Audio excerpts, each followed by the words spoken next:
They always see the restaurant lights. They don't see the nights we didn't sleep. Or where we came from. I'm Tasha Daniels Johnson, wife co-founder, and business backbone of 7 Tables, a chain of high-end soul food restaurants stretching from Atlanta to D.C. But before that, I was just a girl from Southwest Atlanta, raised by a single mother who worked the night shift at Grady Memorial, and still found time to press my hair every Sunday before church. I got to college on a scholarship, not luck. I learned to budget before I learned to drive. I didn't have the time or money to mess up. And Marcus Johnson walked into my life the first week of freshman year. All confident swagger, and that slow New Orleans drawl. He sat in the back of our econ class, eyes sharp, notebook empty, like he already knew the system was rigged and he planned to rewrite it. At the time, I didn't know his name, just that he wore that worn leather backpack like it held more than books. Turns out, it did.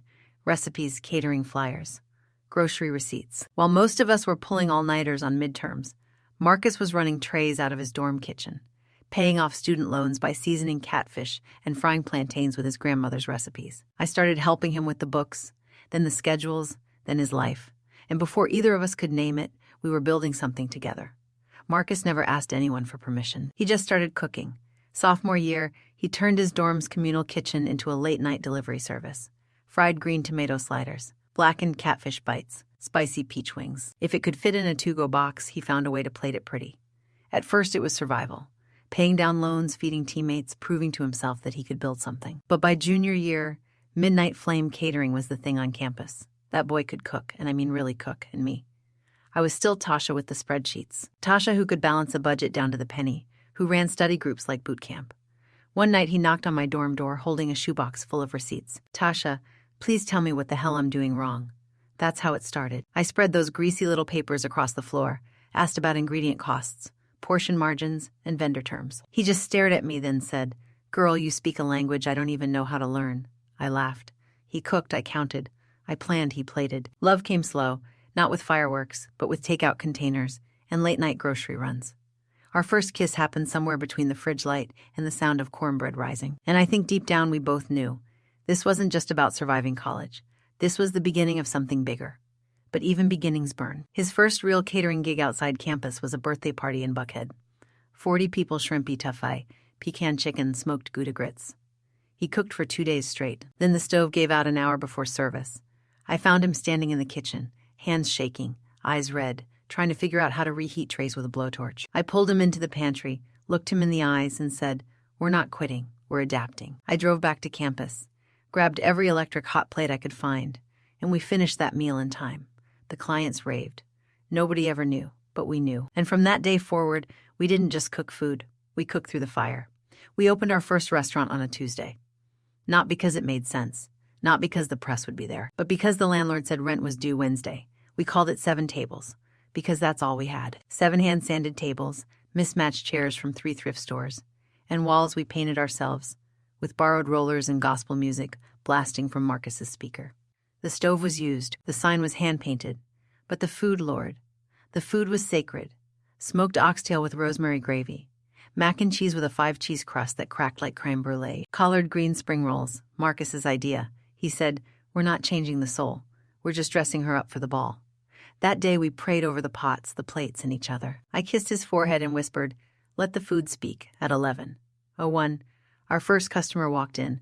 By 11:30 a.m., we had a line down the block. Some came for the smell. Some came because they heard about the chef. Some just wanted to see if the hype was real. But one man sat quietly in the corner, middle-aged glasses, wore a long wool coat and took notes between bites. He didn't smile, didn't say much, just cleaned his plate and asked for the chef. Marcus came out, apron dusted, towel over his shoulder. "You?" the man said. Marcus blinked. "Yes, sir, I'm Marcus." The man paused, fork in hand, then he stood. "I gave this dish 5 stars in my notes, but I didn't expect you behind it." Marcus' smile flickered. "Why is that, sir?" The man shrugged. "Just wasn't what I pictured."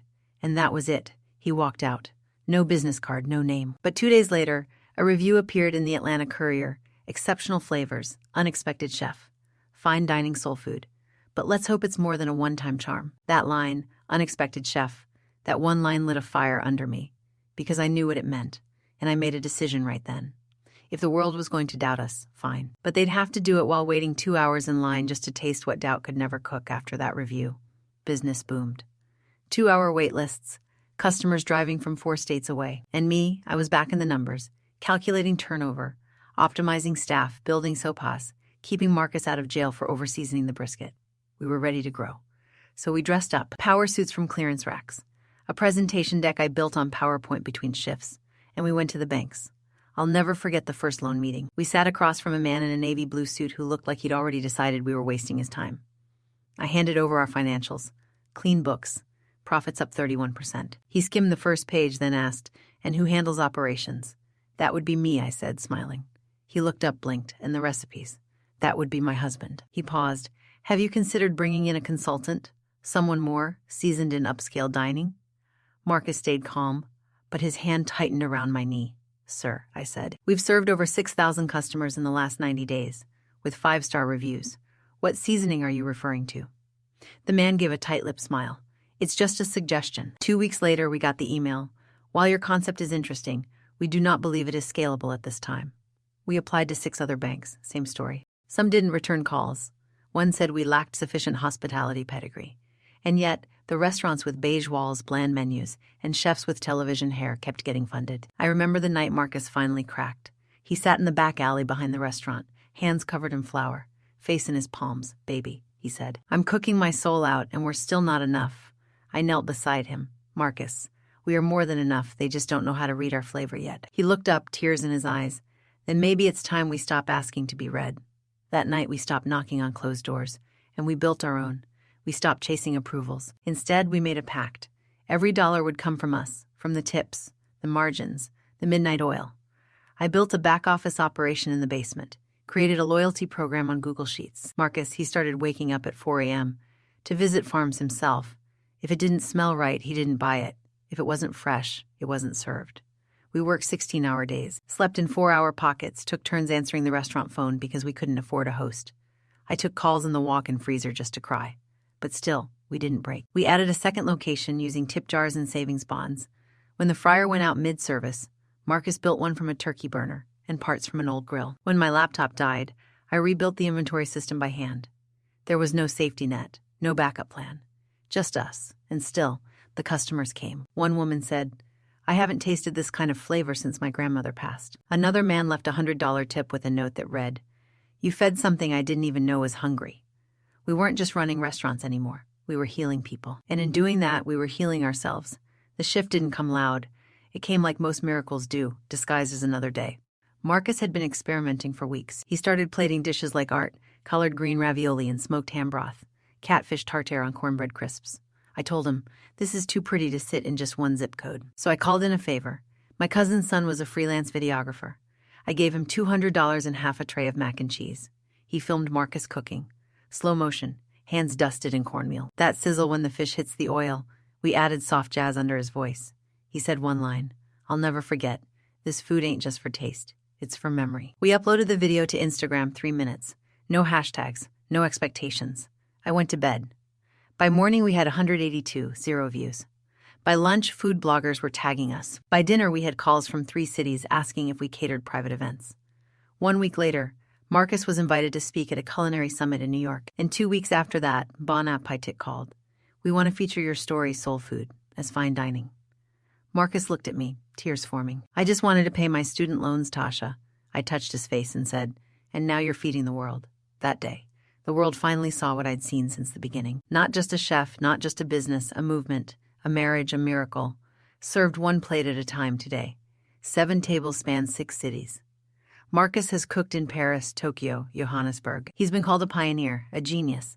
But at night when it's just us, he still asks me if the sauce needs more heat. And I still tell him, "Trust your hands, baby. They've never lied." We've mentored 18 young black chefs, sponsored scholarships for culinary students with big hearts and small bank accounts. We built a test kitchen in our old neighborhood, the same zip code the bank said wasn't viable. And every now and then, we still walk into the first 7 tables on Edgewood Ave, the one with the crooked chair Marcus refuses to replace. We sit at table 3. He orders his own gumbo. I pretend I'm surprised when he says it still needs more spice. And then we just sit in the quiet, in the gratitude. Because we built this from nothing and made it something. We were the dream. Now we're the blueprint. And if you're listening to this, and your dream feels too small, too slow, too dark to carry, let me be clear. You don't need permission. You need courage. And maybe just one person who believes in you louder than the world doubts you. For Marcus, I was that person. For me, He always cooked like he knew I was worth it. So if you're out there building, fighting, falling, and rising again, we see you and your table. It's coming. Legacy isn't what you build. It's what you leave behind when the lights go off, when the reviews fade, when your name becomes a whisper in someone else's blueprint. For years, we thought success meant more tables, more bookings, more cities. But the older I get, the more I understand. Legacy lives in the unseen. Like the line cook we promoted to sous chef after he told Marcus, I used to think guys like me couldn't wear jackets like yours. Or the single mom who 500'd me last month. I started a baking business because of your story. I never thought I could until I saw you. That's what lasts. Not the money, not the magazine covers, but the belief that we were never meant to stay small. And if our story does anything, let it be this. Let it remind you that the road doesn't have to be clean to be right. That two kids from nowhere, one with a recipe book, one with a spreadsheet, can build an empire no one saw coming. That love can be strategy. That purpose can wear an apron. And that even when the world says, not you, not yet, you say, watch me. We are Tasha and Marcus Johnson. We are Black-owned, we are woman-led, we are fine dining. And this is our legacy.